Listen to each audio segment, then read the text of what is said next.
और साडे मेहमान है मिस्टर मार्टिन मेडोरस ਅਸੀਂ ਉਹਨਾਂ ਨਾਲ ਕਰਨ ਲੱਗੇ ਗੱਲ ਵਾਰਡ ਨੰਬਰ 3 ਔਰ 4 ਤੋਂ ਇਹ ਬ੍ਰੈਂਪਟਨ ਤੋਂ ਜਿੱਥੋਂ ਅਸੀਂ ਗੱਲ ਕੀਤੀ ਹੈ ਹੁਣੇ ਰਵੀ ਗੁਲਾਟੀ ਬਾਬ ਚੱਠਾ ਹੋਰਾਂ ਦੀ ਇਹ ਸਾਰਾ ਜਿਹੜਾ ਏਰੀਆ ਹੈ ਵਾਰਡ 3 ਐਂਡ 4 ਦੇ ਵਿੱਚ ਹੀ ਪੈਂਦਾ ਹੈ ਔਰ ਇੱਥੇ ਆਪਣੀ ਕਾਫੀ ਇੰਡੀਅਨ ਪੰਜਾਬੀ ਕਮਿਊਨਿਟੀ ਵੀ ਹੈ ਇਸ ਏਰੀਆ 'ਚ ਔਰ ਕਾਫੀ ਅੱਛੇ ਰਿਲੇਸ਼ਨ ਹੈ ਮਾਰਟਿਨ ਮੈਡੋਰਸ ਨਾਲ ਆਪਣੇ ਸਾਰੀ ਕਮਿਊਨਿਟੀ ਦੇ ਤੋਂ ਇਹ 3rd ਟਰਮ ਹੈ ਇਹਨਾਂ ਦੀ ਜਿਹਦੇ ਲਈ ਕੰਟੈਸਟ ਕਰਨ ਜਾ ਰਹੇ ਹੈ as regional counsellor Martin, welcome to studio. Thank you very much. It's always a pleasure to be here with you, Mr. Saini, and you know, it's always great to be here with Parvasi. Thank you so much, and you have been talking to us for the last, I mean, since you have been elected as regional councillor. I know first time it was quite challenging, tough for you. And you could hardly win. You were new. Your new name was not much known to the public at that time. And since then, I have seen you have made good relations with the Indian Punjabi community. Yeah, well, certainly, you know, one wants to be able to be effective and give the best service to your constituents. And obviously, I have a big part of the community are Punjabi and certainly across the city. And, you know, it's interesting, when I first ran, like you suggested, I wouldn't be here today if it wasn't for members of the Punjabi community who didn't know me, but they thought I had a good profile, supported me.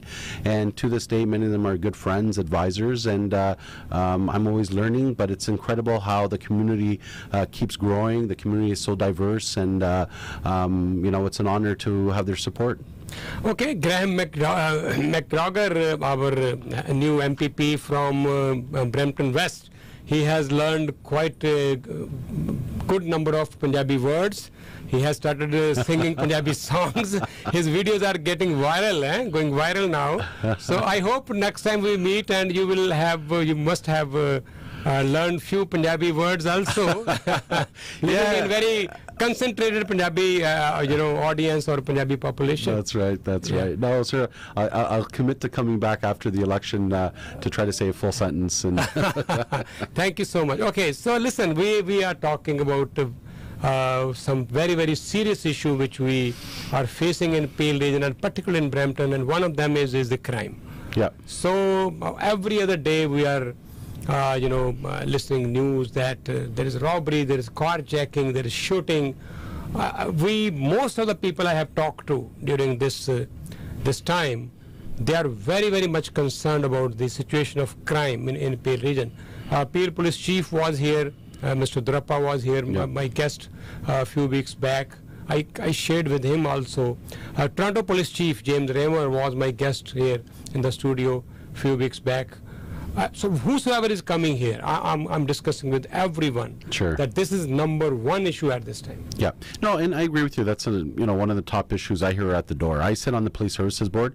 I have the pleasure to be Brampton's representative for the last couple of years, and it's an honor to work with you know, the chair Ron Chadha and other people like Bonnie Crombie, Mayor Bonnie Crombie, and certainly Peel Police Services Board.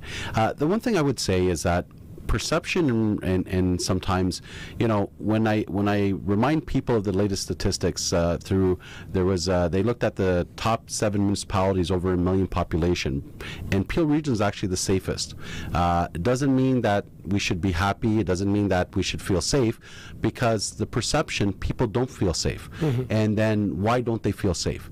And that seems to be a challenge, you know. And I give examples for you know, it seems that right now people don't believe in sometimes that the responsiveness, for example, people don't understand that Peel Police, for example, over 80% of 911 calls are not really police related. They deal with other issues, mental health issues and other stuff. And so we've really, Peel Police have really tried tackling those issues in terms of freeing up the ability to be able to focus on policing.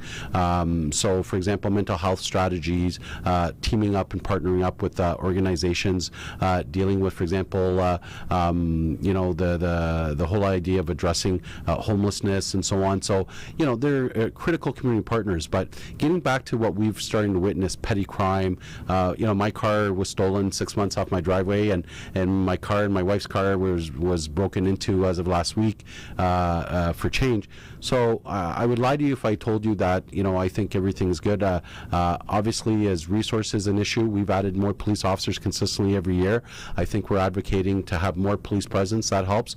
But I think we also have to recognize as a community, especially as a regional councillor, is what are investments that we can make that are proactive. So it's not just a policing matter. How can we, for example, when it gets to youth, invest more in youth programs and services so that youth have the ability to get the support that they need, and not saying that youth are the ones behind the increase of crime, but we certainly want to have more proactive, and that means working with civil society. That means, you know, at the City of Brampton, investing more in recreational offerings. We invested in 2 youth hubs in the City of Brampton, and really piggybacking on the leadership of Carolyn Parrish, what she's created in Malton, and these are drop-in programs so youth can come in, get access to program services, employment issues. So I think that when you talk about the whole complexity of crime, and we see what's in the social media, and we see some really tough situations, I think, you know, one has to take a step back and say, you know, is there a role for us, notwithstanding letting policing for the police, but can we make a more contribution and make a more cognizant effort in trying to prevent some of these issues? Yeah, okay, both the chiefs have told me they are struggling with the resources. So I don't know, as a member of police service board or the regional councillor, what can you do for them, so that they can get more resources, more funding? They want to hire more people. They need more infrastructure. Yeah, lot of equipments they need. So Peel Police, I can say that when it comes to representation by population, certainly we don't have the same levels as other top municipalities across Canada in terms of police presence. But the issue that you have is that it's Peel Regional Council who approves the police budget. The issue that you have, if we want to try to play catch up so that we have the same level of officers as other communities, the budget impact would be quite large. We'd be looking between 5-7% tax increases, because it's really from the tax base it's going to fund more additional resources. So I think one of the challenges that I think all policymakers have and decision makers is, where do you find that right balance in community safety, but at the same time having those budgetary restrictions?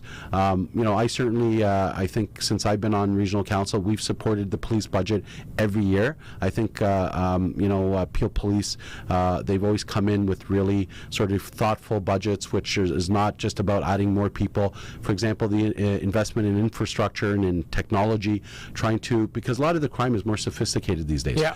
But when we look at, for example, you know, recently over COVID, we saw the phenomena of, unfortunately, of intimate partner violence. So we created an intimate partner violence unit. That was one of the top sort of reported crimes that was happening during COVID. And those issues are very much social, economic issues, you know, and issues among partners. And Peel Police stepped up. Their resources are being, you know, depleted. Mental health depletes their resources. So it's really trying to find strategies that can, you know, have policing do what they should be doing, which is policing the community and not dealing with a lot of society issues. And unfortunately, that's what seems to be at the heart of the matter, because if Peel Police got to focus on crime and safety, then I think they'd even be more effective, which, you know, I'm really honored and I'm very proud of, because I do think that they're very effective. But if we treated more of those social issues and in the right place, then I think we'd have a more disposable sort of outlets and more opportunities to address some of these issues. Okay, Martin. As far as I understand, that most of the times people think that in case if they're living in a society where they don't feel safe, you understand, if they have $2 million, $3 million house, yeah, it's not worth it. So I'm sure they must be willing to pay a little bit more tax. No problem with that, as long as they can, I mean, police or the administration can guarantee them, or at least assure them, or they can give confidence to them that they are living in a safe society, safe community. So again, as I'm again emphasizing on this issue, because I understand this is going to be the number one issue in this election. So there must be many other issues related to your Ward 3 and 4. You are already dealing with them for the long time. But my focus again and again is that because you are also a member of Police Service Board also, you are sitting at the regional level also. So you can also play a very important role. So I'll give you an example, and thank you for that perspective. There was a lot of media attention to College Plaza, which is in my area. And that's a private sort of property. And there's been a lot of issues at that property. So one of the things that I've been working with Peel Police is about moving, how can we create a bylaw at the city that requires private plazas to, for example, if all the stores are open after a certain time, there should be no reason that cars are parking in the parking lots. And so we're looking at something. We passed a motion at council to look at measures in terms of requiring plaza owners to have some form of mechanism that, be it security or so on, because a lot of those issues are issues that fall on the footsteps of Peel Police, but should not be there. And if there was more cooperation to make their jobs easier, it's the same issue we talk about speeding. Is speeding always that's the number one tough issue I get, for example, in Wards 3 and 4. There's a lot of speeding, which makes it unsafe. However, it's really hard. You can't regulate personal behavior. You can't regulate someone's individual. So how do we do that? How do we roll out speed cushions, try to get more Peel Police to do traffic checks? We put speed cameras. So we've thrown, the kitchen sink at it, and yet we see, as we're a growing population, because I remind everybody, when we're dealing with the issues today, we're growing at one of the fastest paces in Canada. So we're always playing catch up. So if we think the situation is tough today, in a year, it's even going to be worse. So that seems to be part of the issues that we're dealing with right now. Okay, thank you so much for coming to our studio. I know this is not our only one interview. Yes. We will keep talking, and there are many issues to talk to you, many important issues to talk to you. So please come back again as soon as possible. We have 1 month before the municipal elections. So we will love to talk to you on many other issues related to your Ward 3 and 4. Anything you want to say at the end? Any message you want to say? Well, the only message I would tell everyone, as we're in campaign period, please be active and please vote.